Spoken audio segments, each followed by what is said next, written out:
Hello, everyone, and welcome back to Keys to Real Estate. I'm your host, Mary Schuster. Well, as we've mentioned several times this season, we're at the beginning of a whole new world in the realm of federal regulations as a result of a major Supreme Court case overturning Chevron deference. And while we've looked at the cases themselves in depth, we wanted to bring you the perspective of someone who has worked for federal regulators in the past and whose experiences there can inform how the marketplace might react to today's new reality.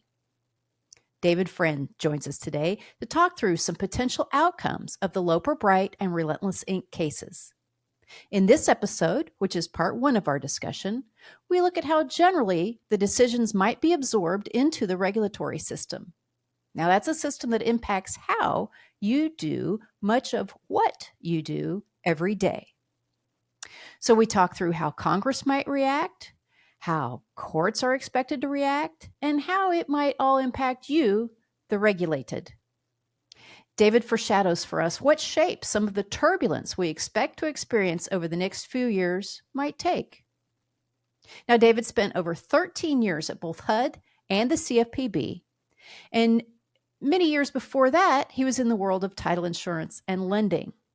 So if you don't yet know David, he drafted major portions of the TILA-RESPA Integrated Mortgage Disclosure Rule, TRID. And he helped industry sort out implementation of that TRID rule. It was through that implementation period that I came to know David's work and admire his analytical mind. He was the first person I thought of when I wanted to understand how our federal regulators will adapt and respond to the methods we've all relied on for over 40 years, changing. And he's currently available for consulting if you decide he'd be a good fit to have in your corner. His contact information is linked in today's show notes. So please enjoy this in-depth and wide-ranging conversation with the thoughtful, the imaginative, and the always thorough Mr. David Friend.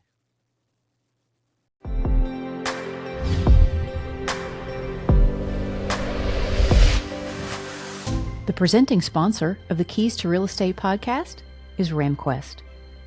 RamQuest fosters a customer-first culture built around an unwavering commitment to provide solutions that don't just meet, but exceed expectations. RamQuest's newest title and settlement production solution, Horizon, delivers unparalleled efficiency, robust features, and scalability to ensure you have tools to boost productivity and elevate performance like never before. Horizon streamlines your operation with secure 24/7 access, automatic updates, and all the power that only the cloud can offer. Plus, Horizon offers a direct connection to the industry's most extensive network of service providers and partners. Experience Horizon for yourself when you visit ramquest.com. And now, please enjoy the show.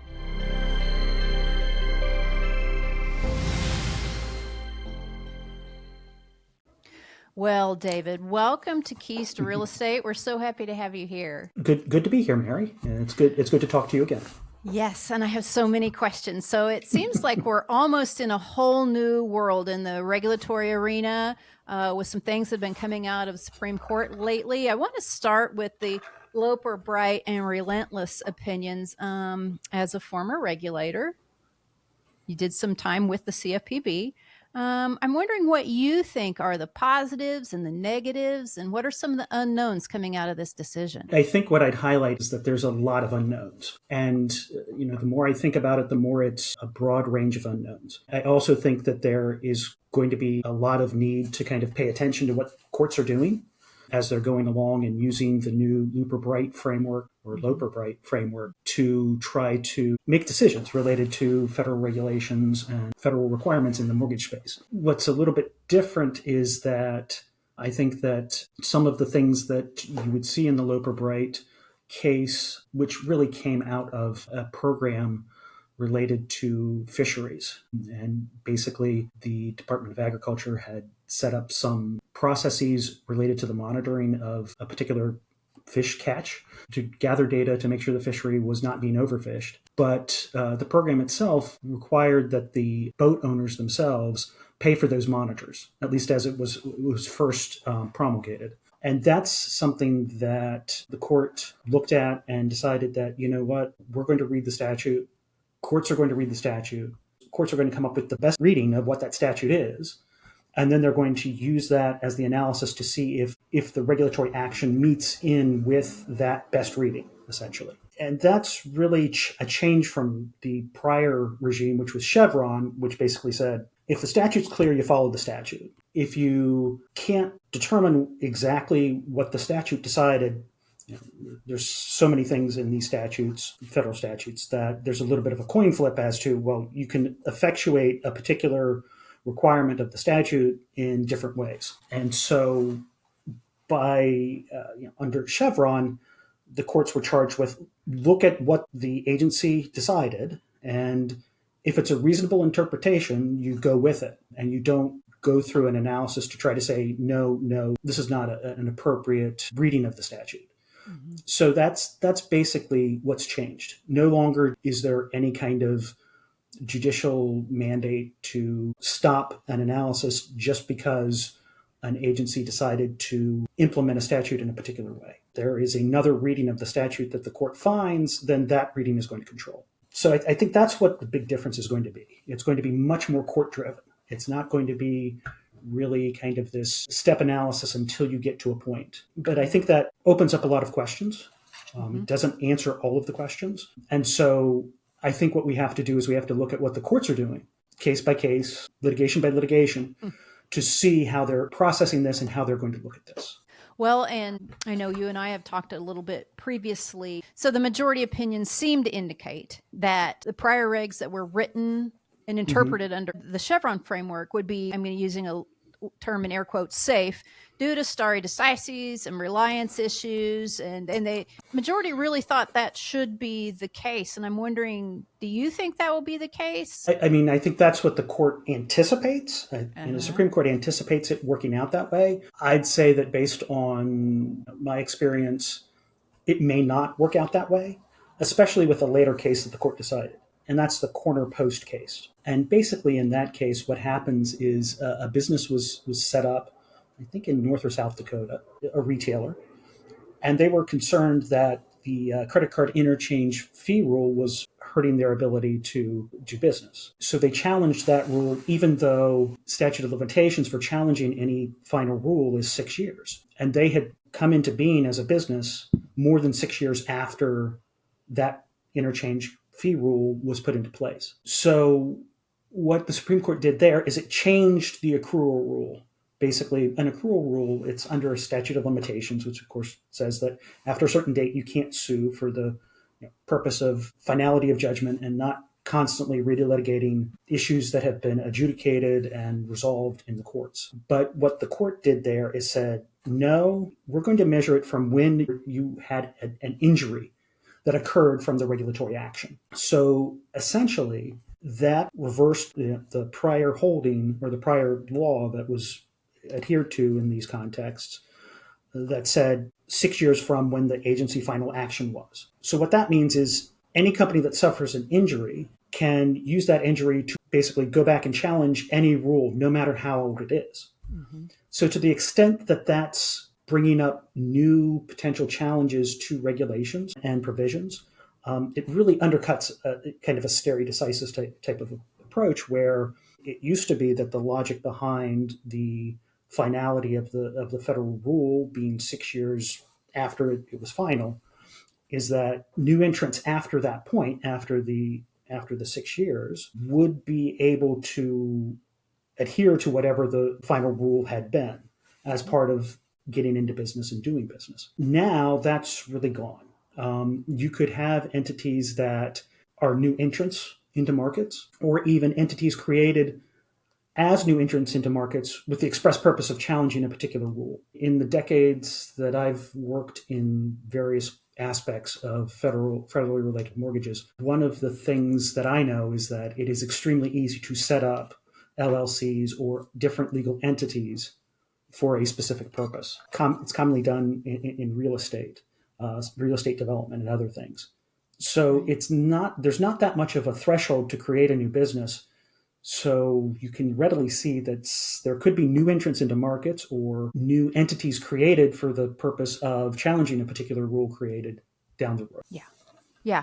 Well, I think we all have to wonder, do we expect to see a much higher level of litigation brought about to find some of the edges of the contours of the new framework?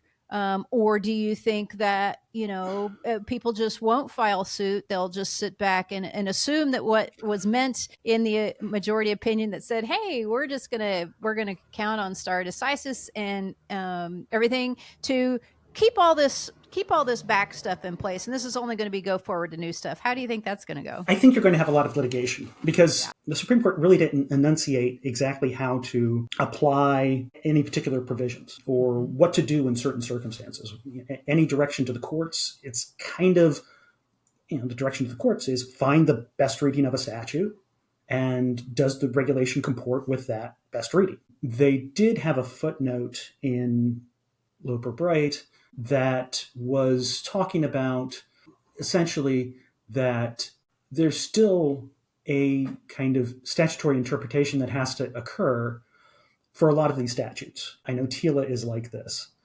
There is a broad grant of authority under TILA, Section 105, to the regulator. At first it was the Federal Reserve, now it's the CFPB, related to promulgating regulations to achieve the statutory requirements, avoid evasion of those requirements, and other matters.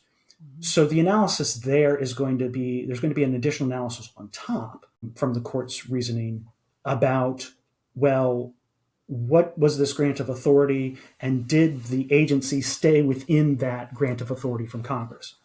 So to the extent that there's statutes that have specific delineations of authority, that's going to come into play. And that may be more of something that restricts what courts do than stare decisis or reliance issues even. So that's something that I think from our perspective, perspective from a regulator and just looking at mortgage regulation generally, that's going to be more of the battlefield, so to speak, in the courts rather than just a pure best reading of the statute type of interpretation. Well, and I'm glad you brought that up because, it's hard to hear any discussion about current regulation, future regulation, anything right now without the Chevron framework and the former reliance being mentioned. And, it gets talked about at different levels. If it's a discussion about, say, the EPA, kind of a different landscape is at least imagined right now than perhaps the CFPB. So I wanted to ask you, does the Bureau, through its enabling legislation, do we think that the CFPB will be, their prior rulemaking will be less subject to those new cases because their enabling legislation was more robust than, say, the EPA, or not necessarily? I'd love your thoughts on that. So, the thing I can say is that, lawyers like me, went to law school, went to law school, learned everything about courts and decisions and how the administrative law process works, basically using Chevron as a reference point. Now, there isn't Chevron as a reference point. Right. So I think there's going to be a little people searching for, okay, well, how do we look at this? How do we approach this? I think that, certainly some industry lawyers, I think, are going to be very aggressive in their use. As a matter of fact, I've already seen one, while others are going to view it more kind of balanced, so to speak. There's also an opportunity, oddly enough, for more plaintiffs litigation. to start challenging some of the decisions of regulators on some of their interpretations, even not even just regulations, but interpretations of regulations and how they comport with how those attorneys will read TILA and other statutory requirements. So I think that there's a lot of things that can happen and probably will. Some things that are just kind of out there and a little bit of a stretch. Right. Some things that are reasonably balanced that probably sound a little bit like Chevron, where it's like, look, the regulator had a coin flip here, and they chose tails, and they wrote a 14 pages of why they chose tails. Mm-hmm. And court, do you want to revisit this and redo it? And then you might get into situations where it's going to be case by case. Are the facts strong? Is it a sympathetic plaintiff? Those types of things may come into play. So it's something that I can't. I don't want to say. I don't want to predict anything because Right. I think everybody's kind of striving to try to understand and apply the cases, apply Loper, Bright, and Corner Post within the context of what's going on. It's going to be interesting, and that's always a kind of a challenge here for lawyers and for compliance people and for the industry, quite frankly. Right. Well, yes. Well, and so it's been interesting as we have been, we were preparing people for this opinion to come from SCOTUS for months, and we've been, really sounding the not alarm bell, but the clarion that, hey, everything, nearly everything could be very different. And then it's been a little funny because people have been like, okay, where's this big change you're talking about? Where there wasn't an earthquake, what's going on? And so I would love to hear, you mentioned an example where some of this is kind of already being aggressively brought to bear. I'd love to hear about what you're seeing out there that's already underway. Right. And there's one case, and it's actually a case that the CFPB brought recently, basically July 26th. And basically it looks like the CFPB has been investigating a particular company. I think their name is Acima Credit.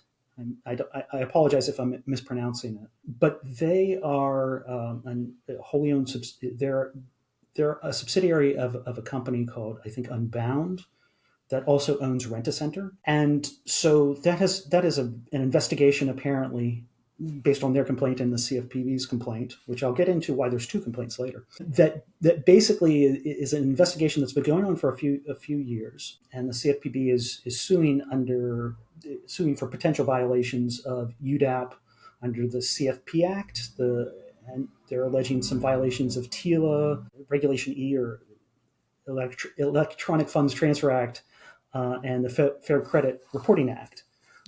So they have a few things that they're suing on as alleged violations.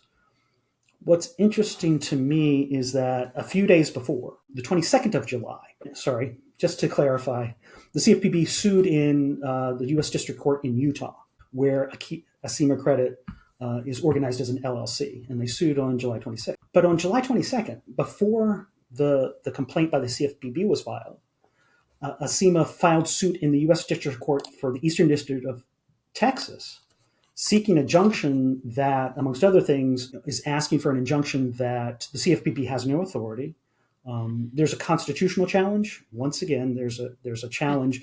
I'm sorry, it's not constitutional. It's really more of a statutory challenge. Yeah. Basically, an argument related to whether how the CFPB budget works in the context of the Federal Reserve, because the Act uses the term payment from earnings. I really haven't gone into that argument that much because it's much more of kind of a statutory construction and focused more on the Federal Reserve and how the CFPB works within that structure. Whether that means earnings like an income, like money that the Federal Reserve earns, or whether earnings means something else, like I think the allegation is that earnings, you have to deduct other statutorily required matters to see if there's anything remaining available for the CFPB. So I'm not speaking on that. Sure. Fair enough. Just because I'm just trying to describe kind of the arguments that are being made. Yeah. And basically also seeking that, making an argument that because Acima Credit is working in the space of rent-to-own market, where title is held by Acima Credit or somebody else, and basically you make payments, and then at the end you have the right to purchase the property that was the subject of the lease rent-to-own agreement under certain terms. And basically making an argument that since that type of product has always been regulated by the states, that the CFPB is overreaching. And it'll be interesting to see how that plays out, because I don't know if this is an ask to look at TILA itself, what the definition of credit is, or if it's kind of more of a structural argument. So I think it's going to be interesting to see that litigation play out, both a cause of action filed by the CFPB and a preliminary action filed by the ASEMA credit, trying to seek an injunction against that. It's interesting because typically what you would see is you'd see a lot of these type of claims being made as a defense. Right. But now it seems that the tactic that's being used here is that it's, the Loper Bright and Corner Post and a lot of the other administrative law cases seems to have opened the door to the idea that somebody can file for an injunction. And that's going to be interesting to see how that tactic works.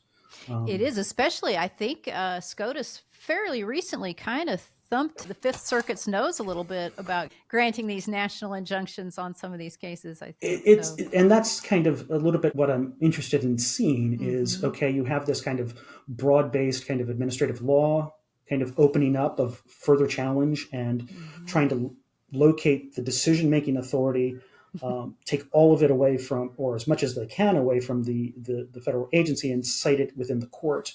Or is that too far? Or is this kind of one of these things that the Supreme Court has talked about, the Fifth Circuit, where you have cases filed in two separate jurisdictions? The case here, the CFPB filed in Utah, but ASEMA credit has filed in the Eastern District of Texas. So it's interesting to kind of see how that, how this is going to play out, how these types of things are going to be approached. And until you get some case law to really kind of sink your teeth into what are the arguments being made, how are they being made, which ones are persuasive, which ones aren't, you're really not going to be able to determine, how this plays out down the road. Right.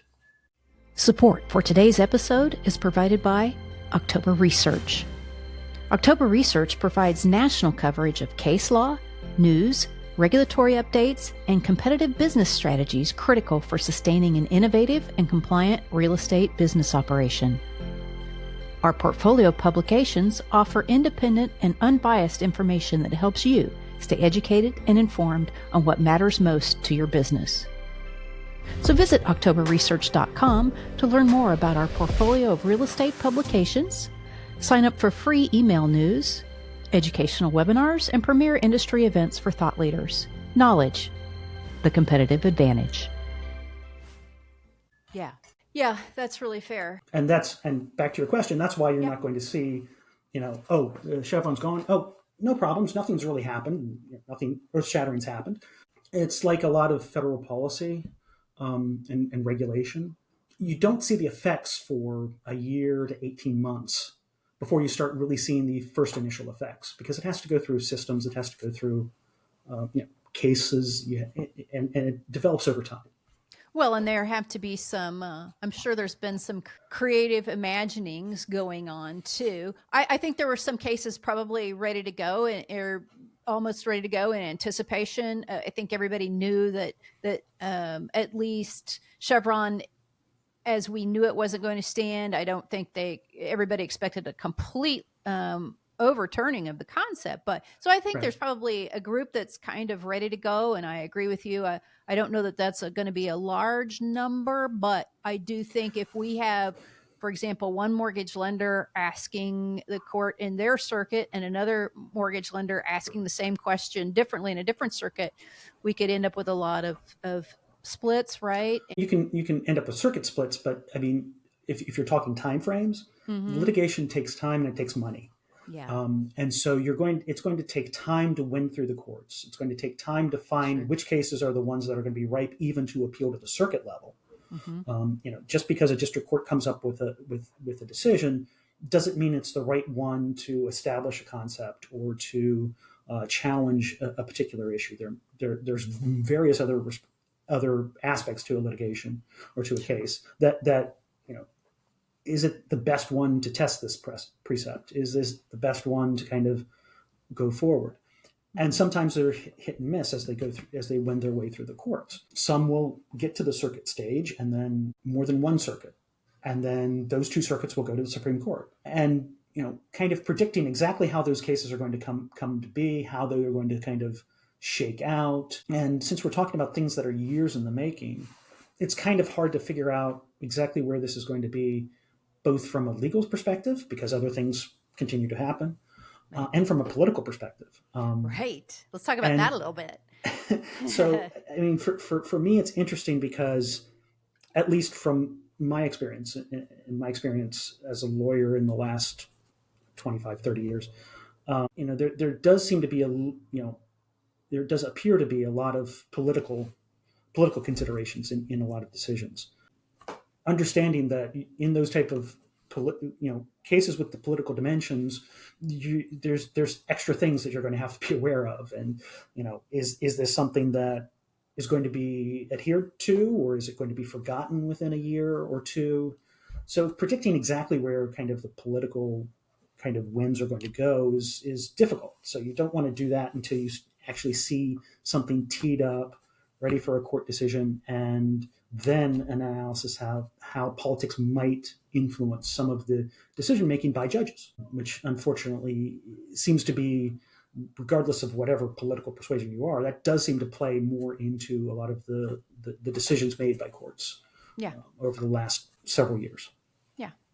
Well, and some of the analysis of the outcomes of this has been interesting.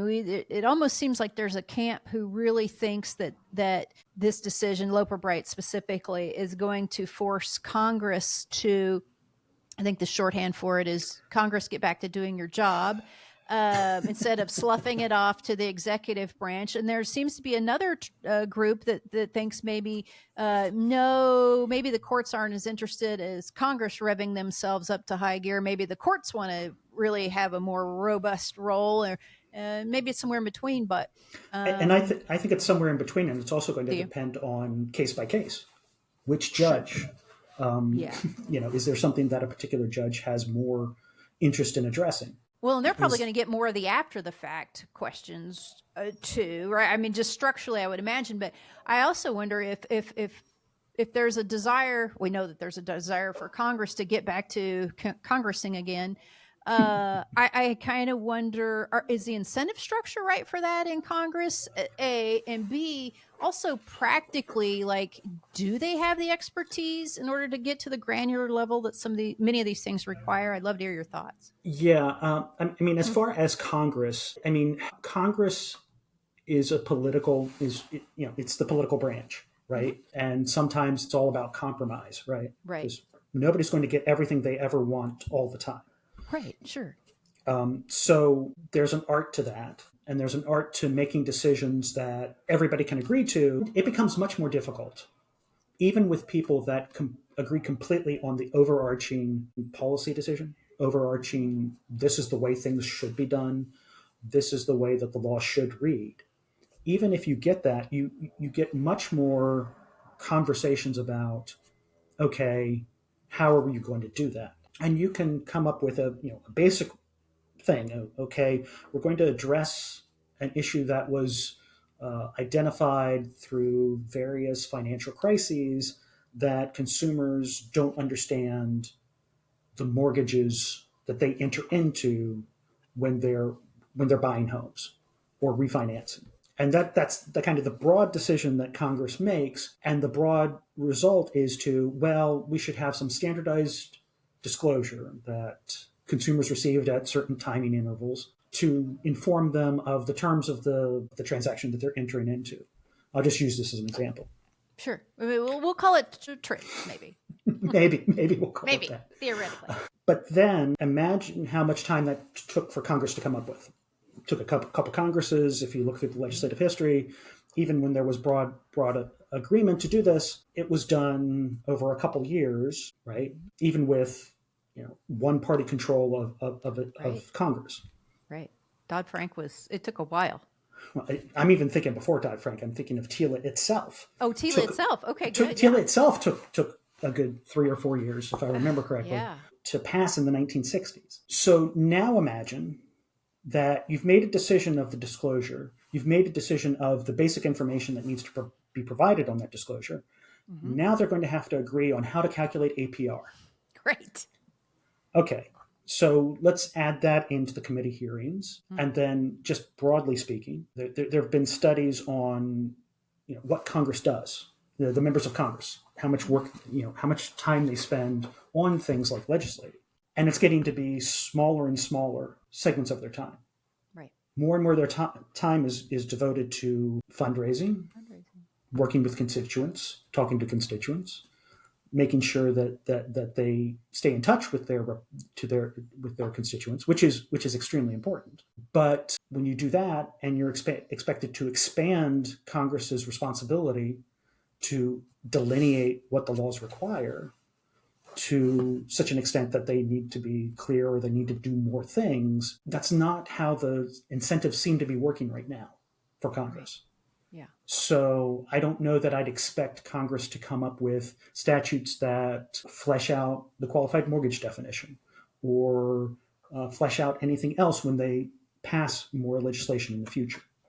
So that's kind of what I see. Whether Congress should or shouldn't, I'm not going to get into that debate. Yeah. That's a different debate, and that's not where my expertise lies. It's more of, just a question of, okay, well, these things might have to be decided. Well, who's going to be in a better position to decide them? Right. And I think that came up in the oral argument. I know it came up in the oral arguments with Loper Bright too. Of listen, Congress has been congressing with this running in the background, and so you have to wonder too if it will even have a chilling effect on Congress passing new laws. Because if, using your TILA and APR example is a perfect example, if even if you can agree to your point that something does need to be done, then what that something is, maybe you can get to that. But then what are the ingredients of that something? I don't see how you'll ever get there. So I wonder if we'll see even fewer pieces of legislation than we see now, which frankly ain't much. I don't know if I don't know that I'd look at the Supreme Court's decision as being something that's going to constrain Congress as much. I think it's Congress is the political branch, so I think there's political considerations that are cutting against doing much legislation, at least currently, much legislating at all. And so it's one of those things where, could you see Congress gearing up and doing the legislation, doing more more prescriptive legislation, more specific, more targeted, more definite? Yes, you could. But I think you have to have kind of an infrastructure around Congress. Basically, what you would do is the people that are kind of experts in their field in the administrative agencies, basically that knowledge and that understanding of how the regulations and how the statutes work in a particular industry or in a particular context would need to shift into a congressional kind of area to kind of do the type of economic analysis that has been done since Chevron, to try to analyze, okay, well, what do the economics, what do the economists, what can they tell us about what the data tells us about if we do X, Y, or Z? And I don't know that Congress is set up for those types of debates, discussions, or has the type of resources that can do that. There are some great people, there are some great people working in Congress. I'm not trying to say that there aren't people there that do this. Sure. What I'm just trying to say is that the scope is just it's awe-inspiring at times when you are in the federal regulation, doing federal regulation, to get these reports that are 20, 30 pages long and talking to economists about what they're finding, what they can find, what they can't find, what the data can tell you, what they anticipate from the data, and trying to take that all in as far as a decision-making approach, and then popping out a proposed response. Yeah. And that's one of the tricky parts. I'm sorry, I didn't mean to jump over you. No, that's one of the trickier parts that and it's probably pointless rumination at this point, but as a business person and formerly being part of the Regulated, what people that do good business want is clear instruction, right? That it doesn't matter if it says you have to stand on your head and drink Tang.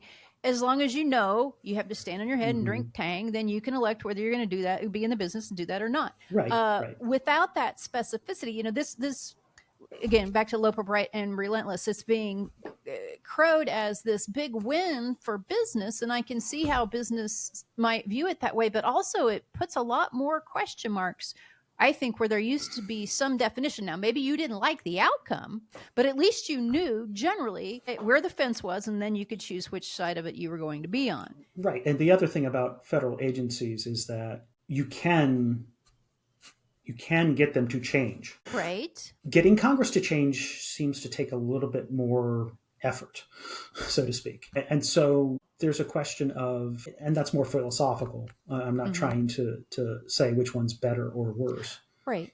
But you'd have to kind of think of a way to get kind of feedback into the agent, into Congress or the federal agency now. I think one of the things that I'd kind of point out from my experience is that industry isn't a monolith.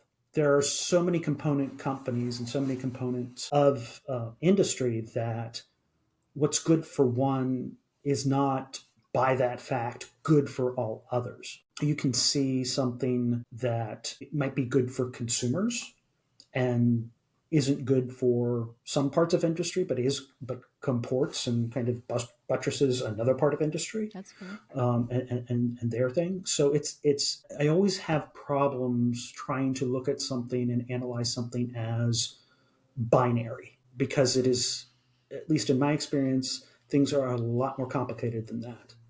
And if they were binary and pretty straightforward, you probably wouldn't need people to kind of how much interpretation would you need? To interpretations. It's on what do or you it's mean off. Here? Yeah, it's exactly. A 1 or a 0. Yeah, that's fair. That's fair. And there might be balancing acts that you have to do when you're doing regulation where, okay, well, this is a legitimate interest, but Congress said this is what we need to do. So is there a way that we can have, effectuate Congress's intent while still mitigating the effect for that particular industry or that particular, party in industry? And so what I'm looking at Loper Bright and Corner Post saying is that no agency, we're going to basically look and see what you did, and we're going to be the ultimate arbiter. So even if you've gone through and done everything and gone through your legal and gone through the process that's set out in the APA, the court could look over your shoulder at every point and say, "Well, no, that's not how we read. That's not how the court reads the statute. So therefore, your entire train of thought is incorrect." And I think that's going to be a challenge, just because there are so many courts and so many judges, and some of it is just courts have to deal with a lot of different statutes and regulations and requirements, and expecting one court to understand some of the very complicated, judicial, legislative, and regulatory provisions around, say, RESPA Section 8. Right. Is the court or their clerks going to be able to research and come up with a really good approach and analysis? Do they have the time? Do they have the bandwidth and the budget to do that? That's a different question, right? Yeah. And a lot of times when I'm reading judicial opinions, I have to think about the context in which they're being written, and some of the pressures that those lawyers also are going through to try to come up with the best answer that they could come up with. So it's something that is much more complicated and much more kind of a lot of variables go into the analysis. Sure. Yeah. So I think that's why I'm saying there's a lot of uncertainty, and that's why I'm saying that it's going to take time. It's going to take a couple of years to kind of sort out what's going on, and there could be legislative responses. Who knows in the future about that? Thanks, David, for part 1 of that terrific conversation.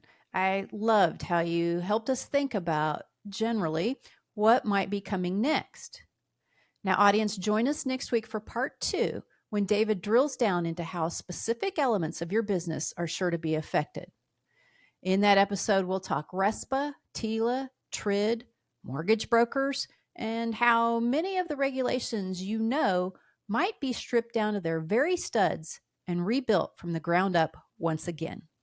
It's an episode you won't want to miss. So until then, follow our coverage of all things Chevron related in our RESPA News publication. Stay with us. We'll keep you informed so you can adapt to whatever comes along and continue to hold your keys to real estate. Until next time, I'm Mary Schuster for October Research, where knowledge is the competitive advantage.